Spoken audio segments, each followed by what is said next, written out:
describe your relationship history in a movie title. Get out. Period. No, I'm gonna be honest. If I had to describe it, I would say, "What's love got to do with it?" Ooh. Ooh, okay. I had to think about that. Jeez, that's deep. I had to rethink about that. That's deep. And for those of y'all that never saw that movie, that's Ike and Tina, baby. Ike and Tina. That's In the Ike and trenches. Tina. I know y'all know Tina Turner. Say, eat the Y'all cake a know. minute, man. Eat the cake Eat and the a cake. May. Eat the Yes. cake out of that. Yes. Oh, jeez. Yeah, that was deep. But That when was I so deep. when I really stopped joking about it and I thought about the question, that's the first thing that came to mind. What's love got to do with it? And I feel like it's because I don't know. I feel like what I thought love was, it never was. And so in all of these relationships, if I really did know what love was, what did it have to do with my relationships or my dating life? And so I feel like, yeah, what's love got to do with it? That's good. Okay, we're going to elaborate on that for more. But for now, I am your host, LaRia Speaks. Oh, you got Nay Lu on the mic. And we got our guest. Girl, introduce yourself. What it do, y'all? It's Cavalier, but my people call me Cavi. These are my girls, and I'm super excited to be here today. We are so glad to have you. I'm so glad that you are here, speaking your truth. I'm so excited to hear about your journey with what's love got to do with it. She went through so many different stages of just during the process of her relationship, she figured out who she was. But it took a while. And even while everybody was trying to pull her out of that situation, she was staying in it. And like you said, she thought it was for love, but it wasn't. So when I think about the beginning of the movie and the situation with Tina and her mom, that resonates with me and the situation with me and my mom a lot.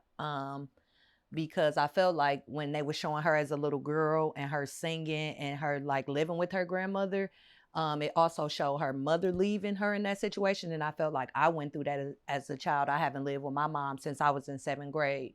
So I feel like from jump, they were showing us like she's been looking for this love.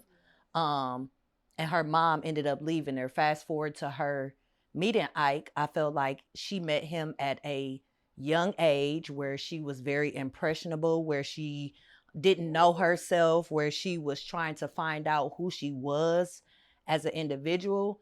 And that's where I started like dating and being open up and having my like first sexual encounter and dealing with older men.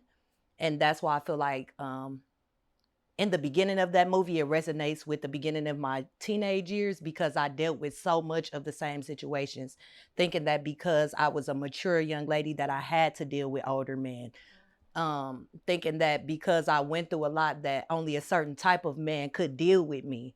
And so before she even hit the fame, before she even did all those things, dealing with Ike, he made her also feel like this type of security that she felt was healthy, but because she never had a healthy relationship with a man, it wasn't. It was him actually trying to isolate her and make her dependent upon him.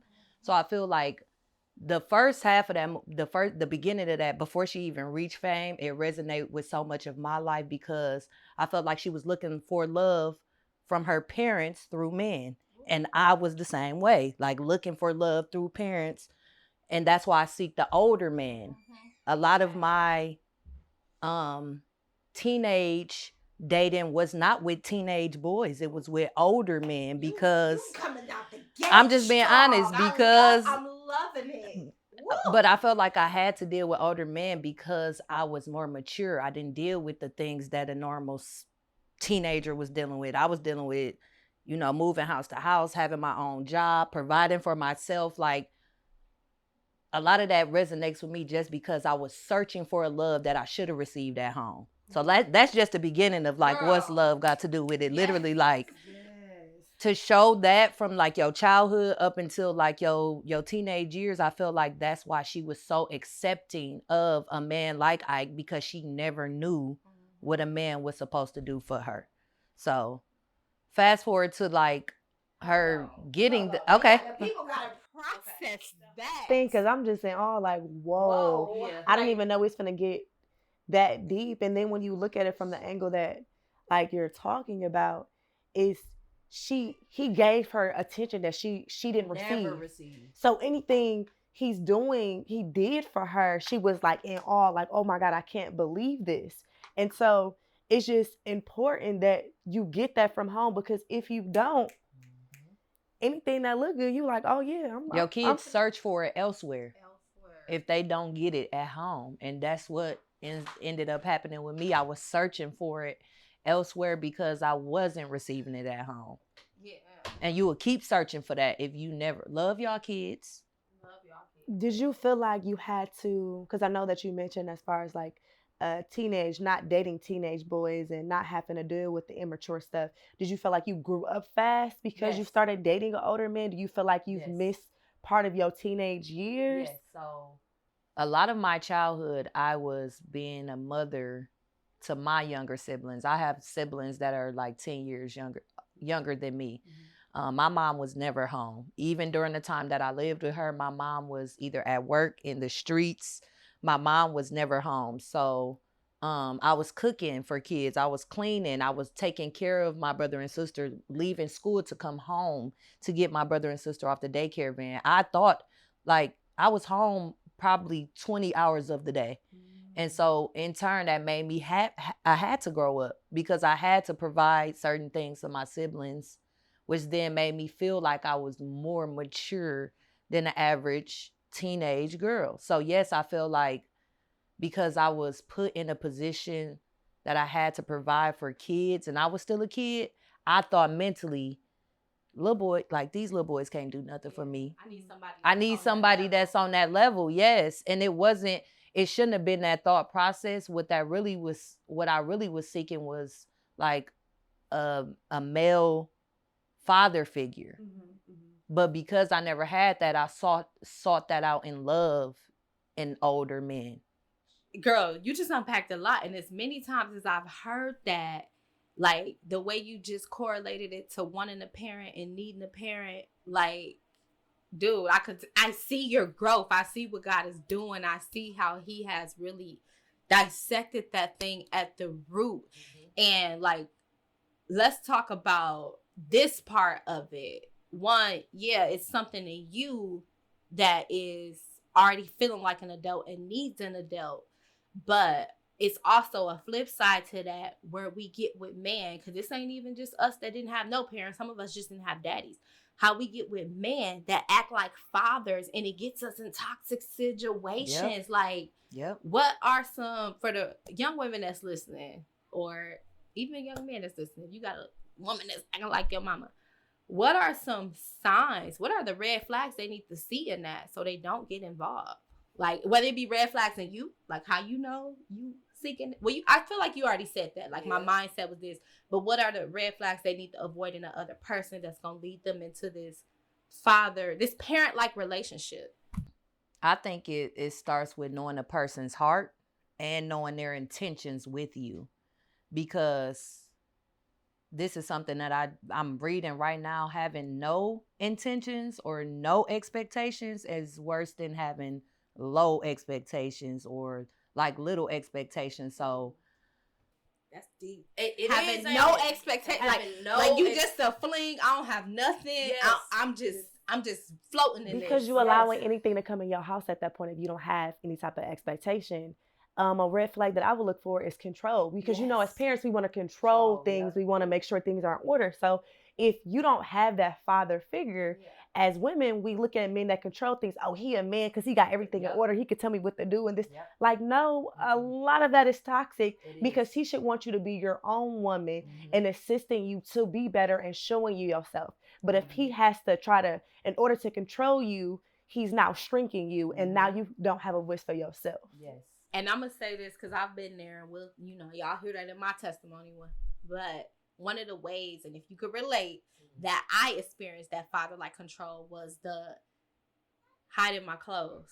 Like, anybody that knows me, I've never been a person to walk outside with my booty out or anything like that. Like, that's just not, I'm not even comfortable. Same. But it's just because I'm looking too good and you don't want me wearing this, and not looking good in a sexual way, but just looking nice. Oh, I don't want you wearing that, or not wanting you to hang with your friends at all. Those were some ways it showed up for me. Like, literally, that's when wraparound skirts was a thing, y'all. I had this cute little wraparound skirt. Like, my mama was even like, oh, that she the one bought it for me. And y'all know she ain't finna buy no slut skirt. And he just did not want me wearing it. And I ended up finding the skirt months later. Like, what? Like, it was obvious that he hid it. So that's another sign. Like, you doing a lot, shorty. And I feel like it's also like, I don't know, look for insecurities in them because they try to project. Like, older people will try to project, and they will also try to mentally play games with you to make you think that the things that they're like telling you is correct, and it's not. Like, just because you experience this doesn't mean that I shouldn't experience this. And if I'm younger than you, you should want, life is a teacher. Like, a lot of older people say they're doing things to protect you. Older men or older women are doing things to protect you. And that's not protection. That's actually like a form of, like, in my opinion, again, control. I feel like a lot of that does go back to control. So just because somebody older than you does not mean they're wiser, more mature, any of that. Like, look at people's heart. Because a lot of older people do take advantage of the immaturity of younger people. So, and just to get specific, some of the stuff I feel like my friends were cheerleaders and whatever else. So, like, my junior and senior year, I missed all the games. I missed all the little high school girl stuff because I'm talking to this guy. I mean, he was only 2 years older, but still. And it was like always an argument started. Oh, I'm going somewhere with my cousin. An argument started, or they came up with this need. Why I just need you here? And it was so manipulative to where it was just like, you didn't want me to be anywhere without you. You didn't want me to be anywhere where somebody had access to me, where I would, leave you. You were so fearful of me leaving you, when if you was being a good man, Savannah, I ain't going nowhere. So we got flag number 1 is control. Flag number 2, manipulation. Them they get you to do things that they want you to do and make it seem like it's better for you. And sometimes, like Rhea said, good men, Savannah, like your mama be in your ear telling you that this is a good man because she don't really know what's going on behind closed doors. She just looking on the outside. And sometimes we get that from our friends, that it's like we're skimming past these red flags because, again, we got it's a good man, Savannah, and our ear, we like, oh, it ain't that bad. We feel like we can change them. Yep, I agree. So I was gonna say this manipulation, but I feel like this red flag number 3, the mind games. You said it, like having you think this thing, but for me, I felt like, when I say this devil was so clever, the mind games that were played was constantly taking the bare minimum qualities and making them seem like I was gonna get them nowhere else. Oh, ain't no other man finna hold doors for you. Ain't no other man finna deal with your attitude or deal with, And literally, you're so young and impressionable. Even if you don't believe it, you hear it enough, you believe it, and you start to think that, like, that's all. And the devil starts to whisper that in your ear. And so, like, and you you can remember every man that said it to you and still be in a peaceful place. But that one moment something doesn't go right, or you look in the mirror and the outfit ain't fitting where it needs to fit. You remember that voice, and it comes out of nowhere. So when you step into this room, you no longer have that confidence because all you hear is those whispers.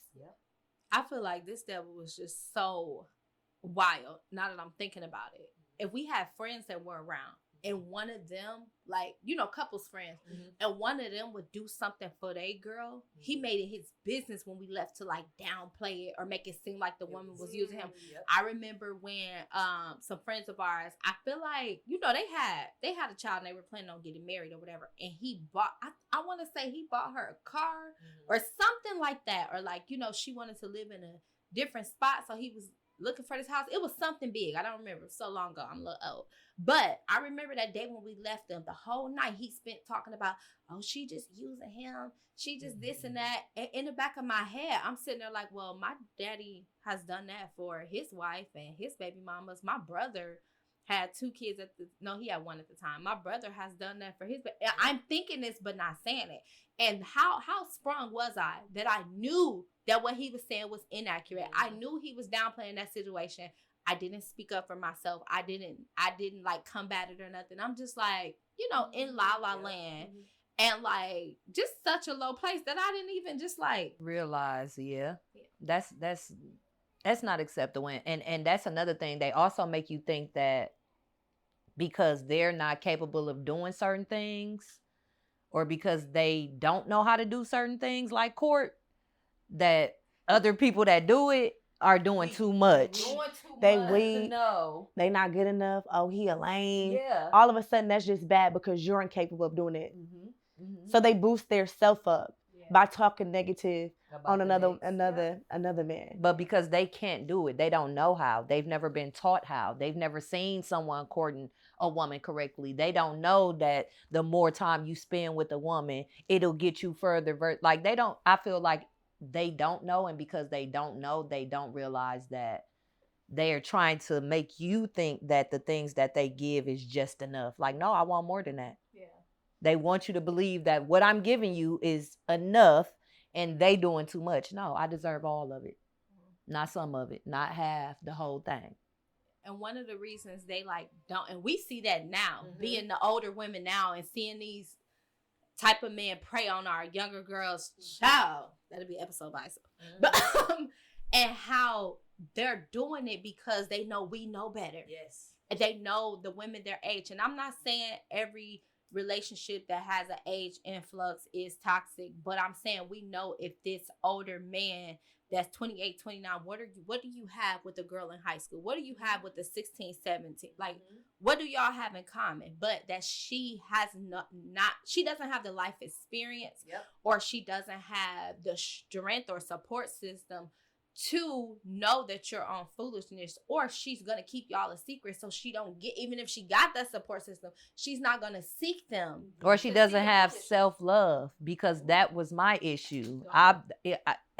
People think that because if you're older that means that it's like better and mature. Yes. No, actually you should be more disgusted with a person that is older, because that is like preying on you mentally. What would you want at 28 with an 18-year-old? And I'm speaking for myself, because I was that girl that was dealing with a 28-year-old at 18. Like, mentally, what do you want from me?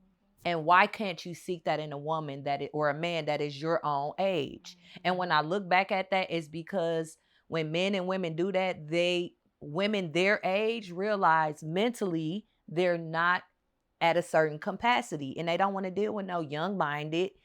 Just because you're growing in age does not mean you grow in maturity. Yeah. So to an 18-year-old, the things that I'm doing seems like a lot, but to a 28-year-old, that's the bare minimum. So, of course, I'm going to go seek an 18-year-old, or I think that is okay because their expectation is lower. So they're not going to expect a lot from me. What they think is okay is not okay. A 28-year-old not letting a man come in any time of the night. But at 18, you don't see an issue with that, or they can tell you anything and you will believe it. You're not running them games. Exactly. Yes. You'll never know. You would never know. And I agree with that, because I did that. I was 19 and I dated this 28-year-old. I thought it was up. I was up. I'm telling you, I thought it was up because I was like, he was a model. I'm like, ooh, y'all. I told my friends I didn't caught. Okay. Told my cousins because they was my cousin's age. So I really thought I was up. So when I brought them around, they was like, ooh, that's him. I said, yes. I was up, but then I started to reflect and look back like, hold on. I went to this apartment. I'm like, okay, you got your bed on the floor. Yes, you work at AT&T. But at 28, I feel like you should be up more. You know what I'm saying? Because this is not giving what it's supposed to give at your age. So it's showing me how immature you are. Like, we shouldn't have big rims on an Impala, not a 2002 Impala. It shouldn't be no big, no. So this showing me like you only want one thing from me, which is really sex. Mm-hmm. So when we're done with this. We're done. Done. I'm done with this. And then I realized I'm really not up because we actually both on the same level. And that's sad because I still have room to grow and you're still in this same spot. Agreed. So then I began to realize, like, why nobody your age don't want you? Yep. And so I just had to touch base with that to let you know, like, you are not alone. Mm-hmm. And that is crazy how they do pray. Mm-hmm. That is what it is. It's praying. Because they know that women won't accept that. And I also feel like, yes, men, they say women are like mentally mature. However, I know that I feel like maturity in men also comes with like the examples that were set before them. Mm-hmm. And we don't have a lot of men that had examples in front of them. So I don't know. I feel like the maturity thing also stems from like what type of upbringing did you see? But then again, that also, I mean, at a certain age, you are now making decisions for yourself. So we can't really blame that on childhood. Yeah. So, okay, we've identified what in your childhood made you that way. We've identified red flags in the person and how you know you get in that situation. What and when did it start to change for you? Like, when did you wake up? I think this might sound crazy, but I'm still waking up. Like this year, I'm going to be honest. Okay. This year for me is the first year where I feel like I know my self-worth. Mm-hmm. And I'm holding myself to a standard that is now making everybody else reach my expectations. So it wasn't last year. I'm 30 years old. I'm about to be 31 in a month. Honestly, this year has been the first year in my entire life where I have standards that align with who I am. Mm-hmm. Because prior to this year, I don't feel like I had standards that align to who I am because I didn't know any better. How did you get to that stage of like loving yourself and knowing who you are? So now that you have those standards, I hit rock bottom. Like I had to go through, a lot of trial and error. But then when I came to a situation where I thought a person that I had history with would value me, mm-hmm. is when I came to realize, like, no, you're the issue. It's you. You need to do better. You have to expect more. You need to raise your standards. You need to take accountability for what you allow. Mm-hmm. And so self-check. Yeah. It took me to be in a place with people that I thought cared for me a certain way, didn't. And then I had to like mentally take a step back and be like, you did that. You allowed that though. Like you can't blame anybody else for that. So I think just going through situations, I went through a situation where I never will want to go through that again, mm-hmm. especially when it comes to like a friendship. Okay. So I think not wanting to ever go through that again is what made me wake up and realize like, well, if you would have had more standards about yourself, if you would have stuck to your gun, if you wouldn't have gave in just because people pleasing. Yes. That's what it was. It was me people pleasing. I can't think of anything else. This last situation, I was people pleasing so much, it made me hit a place of I don't want to be here again. Mm-hmm. So people pleasing. Yeah. And like, girl, that people pleasing will get you. Maybe it'll have you in relationships you know you don't need, jobs, everything. Friendships, living in neighborhoods that you know stressing you out. So yeah, it'll have your bank account looking different because you helping people you shouldn't be helping, giving when God didn't tell you to give. Yes. So and my people pleasing is like with everything, mm-hmm. and then I people please to a point where I then become passive, mm-hmm. and that's not good either because when I do anything, I give my all, whether it's my job and my friendships, everything. So if I'm giving you my all, I'm expecting you to match that energy, right? Well, the problem with that is in myself, I keep giving so much to where like when you don't eventually match that energy or give me what I'm expecting, I shut down. Yeah. And now I'm passive because I've given you so much. Like I did this for you, I did that, or I was honest with you, I was pure, I knew my intentions with you, but I gave it all so much to the point where I'm sitting here with nothing else to give, and now I'm sitting here like you're not worth it. You're not worth anything. You're not worth it. Instead of reciprocation, allowing somebody to reciprocate. But I feel like because I give so much, and if I don't get that back, it will make me then become passive with you and be like, you know what, you weren't what I expected, instead of, I guess, reciprocation. Yeah, sometimes I guess for me, I'll say it led to more self-hate. Like when I was people pleasing, I was mad at myself for doing stuff that put me in a situation, and it led me deeper in insecurity. Yes. And it's like, what in the world? Yes. So yeah. I want to touch back on like what you said about like hitting rock bottom. So, and I guess any one of us could chime in because that was your process. Like, I want to touch on like, what about somebody who's just listening to this and is like, dang, I don't want to hit rock bottom. What can I do right now, like practically, to shift out of this space of this toxic relationship? Or I just realized the guy I'm dating showing me these red flags, or I'm a young girl that be talking to old men, or I got mommy and daddy issues and I'm looking for this parent and I'm dating somebody that's parenting me and not courting me. What do I do to shift? First, what I do is I pray and I ask God to show me their heart. Like Cavalier said, reveal this person to me, what their intentions are, who they really are. And I'm going to recognize by their fruit, by their actions, because anybody could tell you and whisper something in your ear that you want to hear. But are your words lining up with your actions? Yep.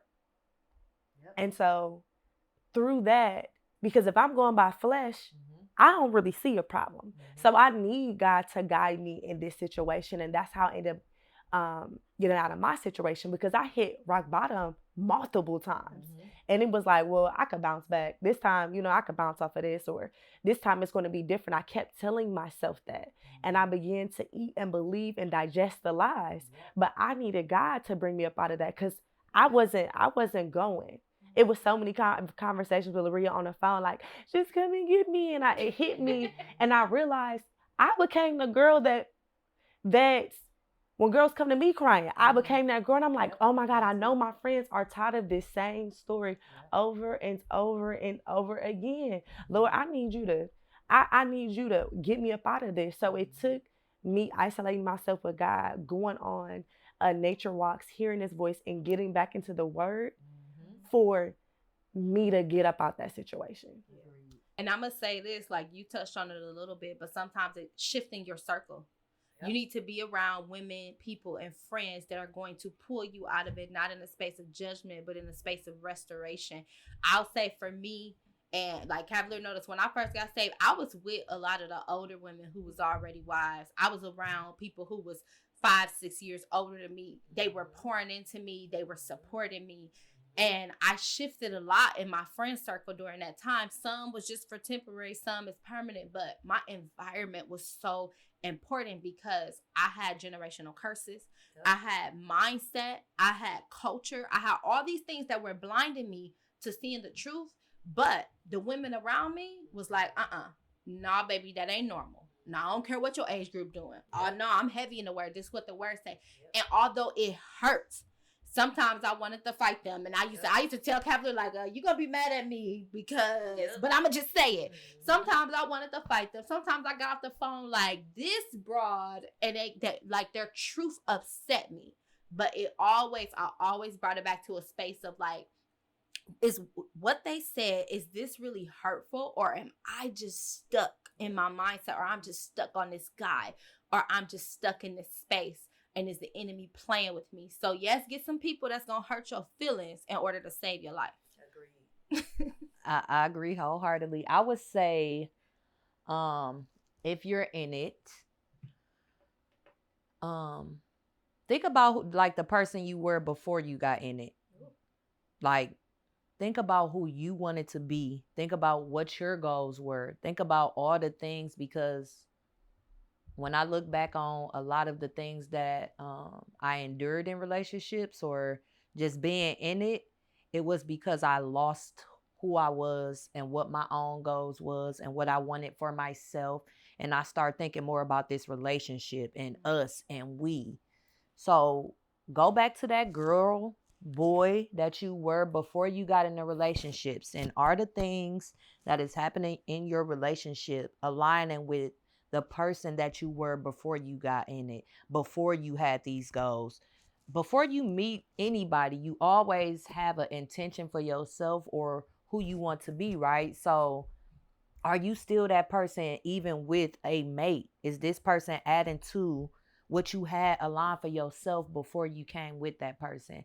And I think that will get you out of it, because the mate that I was dealing with was not aligning with the goals that I wanted. The mate that I was dealing with was doing things that exposed me to things that was hard to come back from. The type of mate that I wanted, or the type of person I was with, was pulling me away from all the things that I wanted for myself. So if you're in it, ask yourself, am I still this person that I was before I got with this person?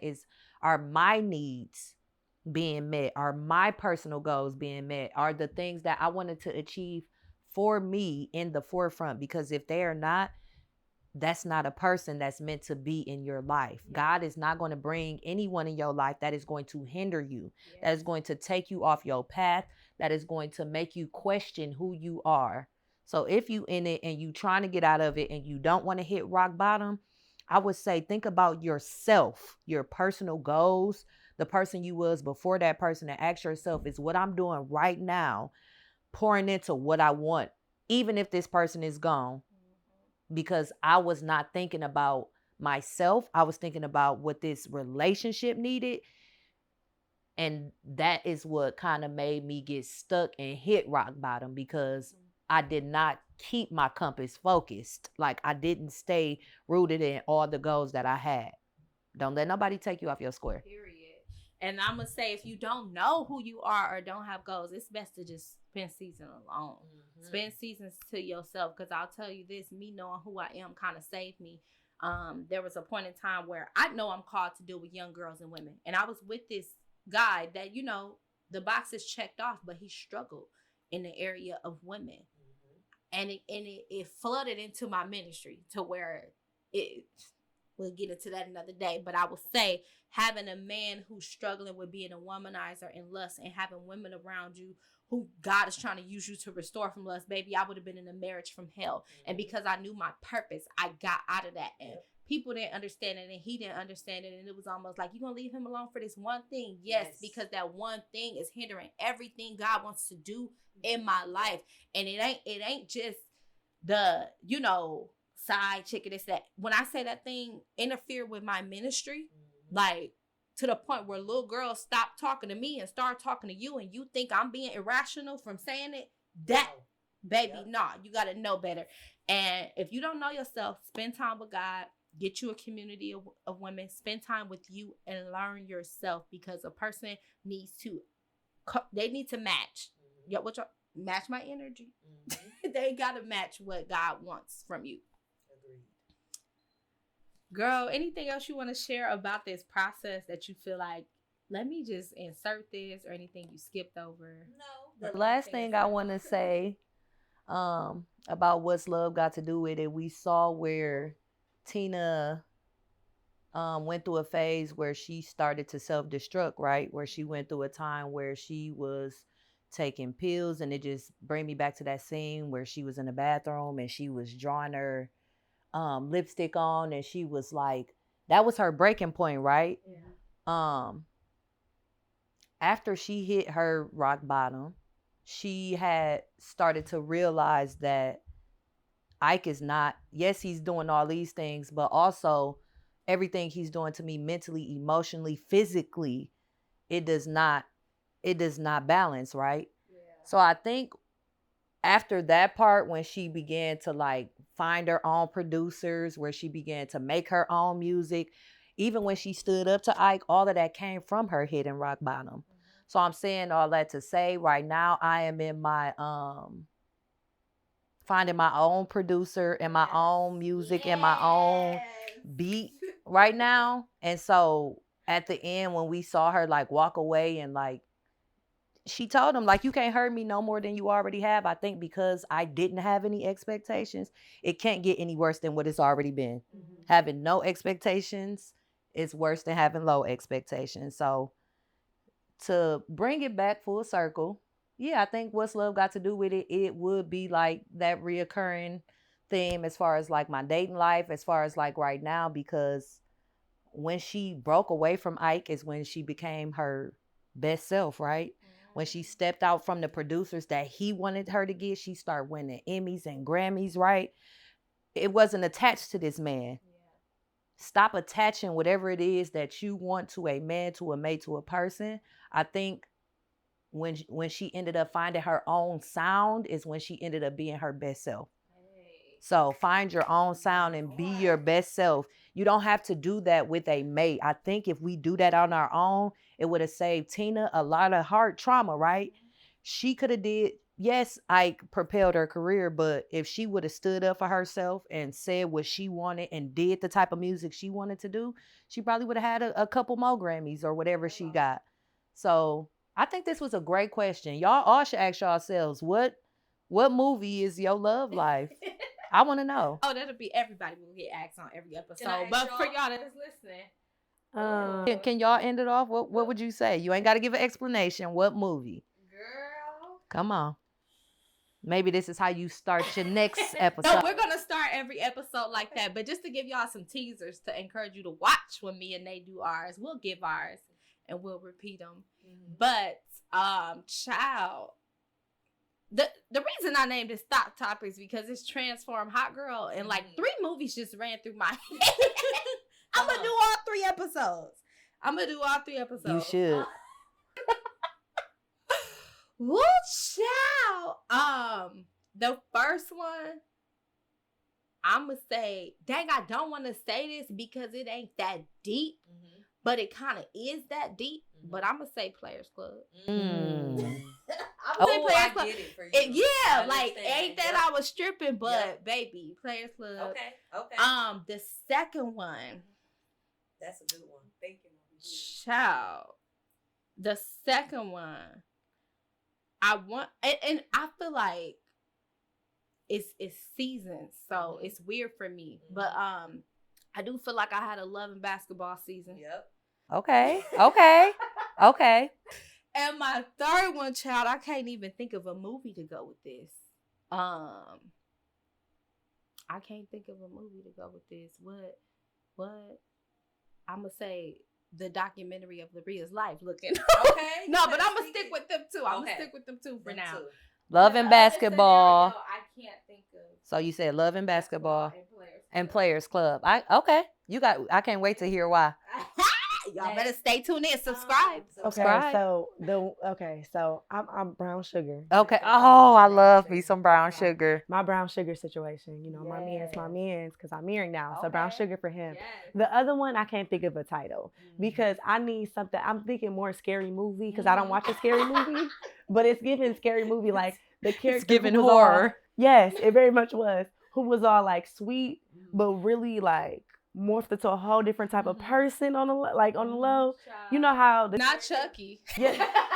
Hey, because he was very much childish. Okay. So Child's and we so black we call it Chucky. The movie is Child's Play. But yes, it would have to give that because never seen him coming. Never seen it. He was the good guy. Okay, that I need to. Okay, yeah. Make sure I'm here for that one.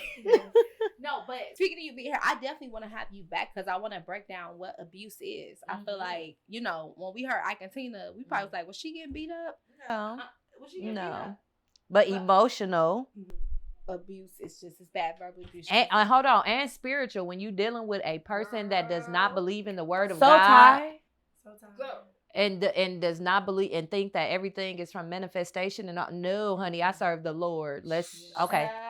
So y'all better subscribe because honestly, a man said a few Bible verses and we think we got found the one, and they be tapped into something totally different. What's that movie with LaToya Luckett? Was she with Tank? What is that, Preachers? That's probably my other one. Listen. Where she was the preacher's kid. Yeah, and she went on tour with Tank. And yeah, we gonna cut off because we giving y'all too much. But thank y'all for tuning in. I am LaRia Speaks. And it's Nay LaRia. And Cavi was here. Make sure y'all follow us on all social media platforms at Thought Topics Podcast. And tune in because we gonna give y'all some more movies. Yes.